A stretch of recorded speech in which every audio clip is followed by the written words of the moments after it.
Has the guitar bubble burst? What have I been up to? What's the next guitar? And what's this about another channel? All this and more, up next.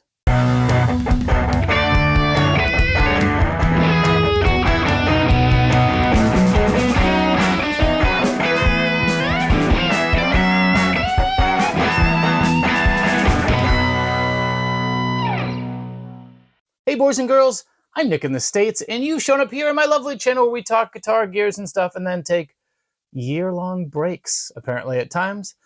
My apologies. It's been a crazy busy year, and so I wanted to kick off this video. I've actually recorded a series of videos already, some alone, some with my buddy Jeremy, to do some get back into guitar culture, guitar fun, a bit of playing, and where things are going, what I've been working on right now. I was in one of my local shops very recently, and they are busting at the seams with trading guitars. They're mostly a used guitar in and out shop.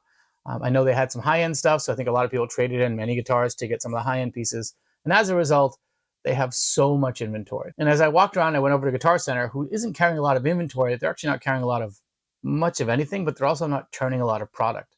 And I think, from my humble position here, that the brief gravy days of COVID buying and stuck at home and a little bit of extra money that everybody had at the period of time from not traveling or from some government assistance here in the States, that people spend a bunch of money, tried a guitar, tried to figure it out. And guitar's a lot like rehab. It only sticks to a smaller percentage of the people, I think. It's a horrible analogy, but I think it's sort of true. Everyone knows somebody who bought a guitar, it's underneath their bed, it's somewhere else, but they never really learned how to play. Some of you think that I'm one of those people who at least never learned how to play, but hey, I've gotten better, and hopefully you guys see that soon. So anyway, it has the bubble burst. I have an interesting index that I've been tracking called the Les Paul index, and the way this works is for a gloss bound top bound neck Les Paul, so a standard or a traditional or a signature T or any of the varieties that have a flame top with the normal Les Paul standard appointments that Gibson has called so many things in the last 25 years. To look at those and find out where you're trending in the market. And for years, pre-COVID, they were sitting pretty normally around $1,750. That doesn't mean that there weren't some that were selling for $2,100, $2,200, $2,800. If they were pretty darn new, if they were the current model year, you'd see them in that price range. But I could pick them off if I just was patient and find a really nice example for $1,700, $1,800 really consistently, even from people like Chicago Music Exchange, Guitar Center Used, things along those lines. That's the high end of the market, but I think it's indicative because that is the flagship guitar that is the easiest to measure. Fender Stratocaster is your second option, but there are so many Mexican versus American versus professional versus American vintage reissue versus all the stuff they're calling them today that it's kind of hard to get a good nail of the price there, but we've seen the same thing there. But I think the retreat hasn't been as strong because it's really confusing in the Fender world. But in the Gibson world, we saw that price tick up to $2,000, $2,100, $2,200, $2,400 even. It didn't mean that there weren't still some deals to be had, but you had to be hoping that they had poor pictures, lousy description on eBay, something along those lines. Or it was Guitar Center Used where there's some degree of variation from the person who prices it on trade-in. And they definitely tend to try to price their stuff to roll a lot faster. At least they did through the early parts of COVID. They took longer to adapt, which shouldn't be a surprise for anyone that's done business with Guitar Center. They do take a little bit longer to adapt. Long story short, it tricked up to over $2,000.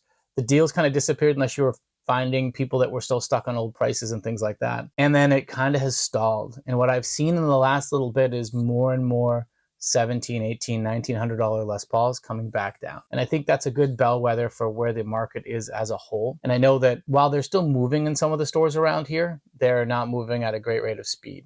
I think also it's exacerbated by the fact that Gibson has really focused their production on the heart of the market, the core. They don't have quite as many models that are there. The other thing that's happened, it's a very interesting phenomenon, and we might have a whole video on this, is Gibson their wood isn't as nice as it has been in the years past. 2015, the horrible year, 16, 17, even 14, had beautiful flame maple tops, nicer grade than had been there the few years before. And I think Gibson went through a lot of their stock because if you look at brand new Les Paul standards from the last couple of years, their AA flame tops are barely AA. They're not as good. You don't get lucky with a few of them as much as we used to. And so that's kind of a challenge. And that's, I think, where the market has changed a bit and just because of that. But I think because their new ones don't have as pretty tops, some of those sweet spot years that normally would be a bit cheaper right now, were kind of pegged up for a little bit and made to be more premium just for what the big mothership has done. Now let's flip things though. So while yes, the bubble may have burst and prices have come down, a very interesting thing is also happening because of Ukraine and the economy and a bunch of other things. The dollar is relatively very strong to the euro. In fact, the dollar is worth more than a euro as of the recording of this video, which means if you go to Thomann and want to buy Harley Benton guitars or even any of the other brands that are over there that will sell to the US, pricing is actually pretty advantageous on a lot of the models. And I was poking around there today, and there may or may not be a couple new Harley Bentons heading their way to my house, especially with the new shipping since the last time I bought a Harley Benton. I'm happy not to have the DHL 63 years till it gets here, or like my Aguefish signature, never gets here at all. It still really grinds my gears, but I do see that Hunter's got another one coming out, so I may have to buy that to replace the one that never came. The one that never was. Now next, a lot of you are asking, where the hell have you been, Mr. Nick? In the States? It's been a crazy 1.5 to 2 years. Actually, it's been a crazy 4 years. So a lot of people know 4 years ago, give or take, my daughter was diagnosed with cancer, and it really put the brakes on the channel from that point going forward from consistency. I put out some things. It was nice. It was almost therapeutic for me. I was able to still dabble in the hobby, but when your kid's going through cancer treatment for 2 years, 2.5 years, you don't have as much free time to record videos and to really lean into it. Still bought guitars because it was retail therapy kind of for me, but I didn't do as much that way. And then I kind of got back in a little bit and I switched jobs. And I went from a job that was a great quality of life, really good situation, at a company that while they'd plateaued, they were still a good functioning entity, which means I had a really good work-life balance and I could do some videos. And I went into the world of logistics. So we owned warehouses across the country and running IT for that company. And in that process, during COVID era and all of that, they blew up huge. It stressed them out way much more. And what happened is I ended up working 60, 70 hours a week for 2 years. That was a lot. And towards the end of that, I also started doing a little consulting on the side, kind of prepping for my next change. And I've recently, in the last 4 or 5 months, switched jobs. And I'm at a job that I work really hard. There's a lot on your mind, but it's in a 45 or 50 hour a week bucket and not the 70 hours a week that I was working some weeks in the previous job, which means now I've opened up and have more time for guitar stuff and other hobbies, which we'll get to in a second. And that means two things. I'm trying to get to the point where I can put out one video a week, whether it's a talkie or it's a guitar review. I'm slimmed down my recording setup to make it a lot easier and faster to go through that process. In addition, I'm trying to go over every couple months to my good friend Jeremy's house, who's a personality and a hell of a player, where we can go and do two guys talking about stuff, reviewing some gear. He's got some really cool stuff, especially in the less expensive realm and the crazy expensive realm, in a really good spot that we can make a lot of noise. So those sort of things. Plus, Jeremy and I are also putting together a 90s band where I am the second guitarist, the rhythm guitarist, for doing 90s cover songs and stuff. So that's a lot of fun, trying to learn and get my playing up to be able to play that. Jeremy went to Berkeley, so I have a lot of catch up to do, but I'm trying to hold down my side of the stage. Anyway, that's what we're going on. That's a lot of fun that's there. My daughter is kicking ass. She's 2 years cancer-free, which is really the biggest milestone they want you to hit. In a really good spot. Now she's a pain in the butt 12-year-old in every way that you want one to be. So she's doing great. She's really made it through as an awesome little human being and couldn't be more proud. And the whole family is really doing great. So that's that sort of stuff.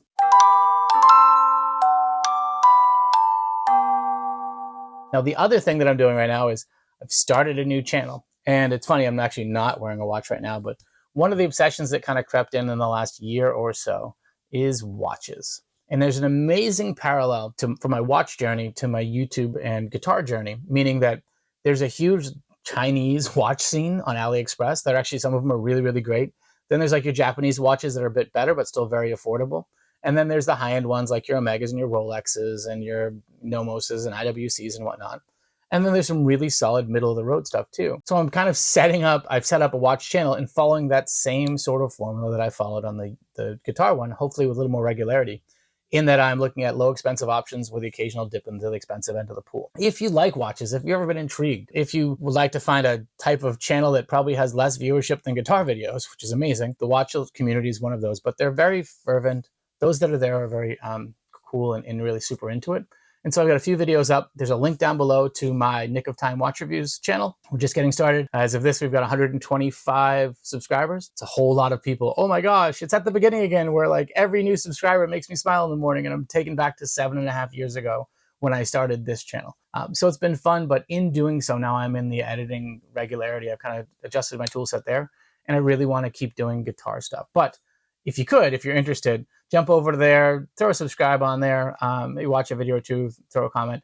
If you feel like it, throw a little love, help me get that one off the ground. If not, hey, no big deal. We're still going to try and do some stuff over here, and at least check in a lot more often than we have. I've missed everybody on here. I get comments randomly where I run into people who all comment on someone else's video, and they're like, oh my God, Nick, how are you doing? How's your daughter? Or wondering if the reason why I wasn't putting stuff out is because there's been some more health stuff or whatever, and not the case at all. It's just been life, but life's coming around. The other thing that's going on is, where the hell did my hair go? I did have hair like 2 months ago. It's doing the thing where it thins and retreats and does everything. And I just decided that it would be time to give the more clean shaven look. I have an okay head for it. I always had a giant forehead, so I might as well just embrace it. And then the beard, this is the winter beard. You guys know how that goes if you've been here. The beard comes, the beard goes. It gets huge, it gets small, it gets to be a goatee. Sometimes it's a creepy mustache. Sometimes it's any combination in between. So we'll see how things ride through the course of this winter. The final point here is, what's the next guitar? And the next guitar is going to be a Harley Benton. I will probably put up a poll to ask which one I should get on the channel. But in lieu of that, why don't you suggest to me, under $400, which Harley Benton you think I should get in? I'm intrigued by a lot. I want to try out a few different ones at this point.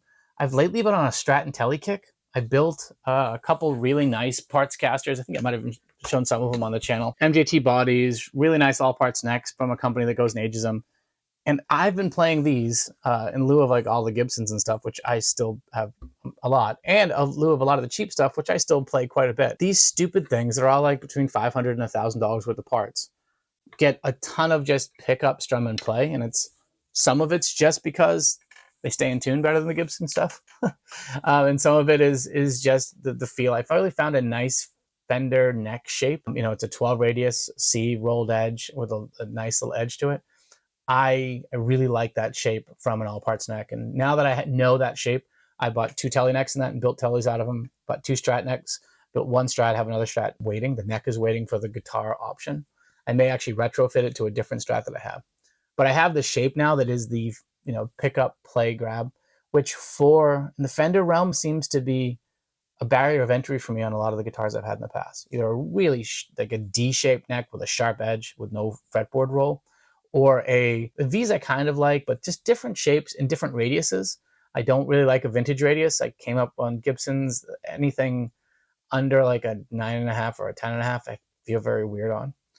I've learned. It actually took the time to kind of do this, and I got lucky in stumbling into this shape because I love that I could actually order quite a few of and put on and know that that's exactly what I like. So you kind of get why Clapton and Hendrix and whatnot used to go nuts when they'd find a neck that they like, and they'd keep moving it onto the favorite body they had until they wore the damn thing out and the frets were falling out. That's where I've been. That's my guitar headspace.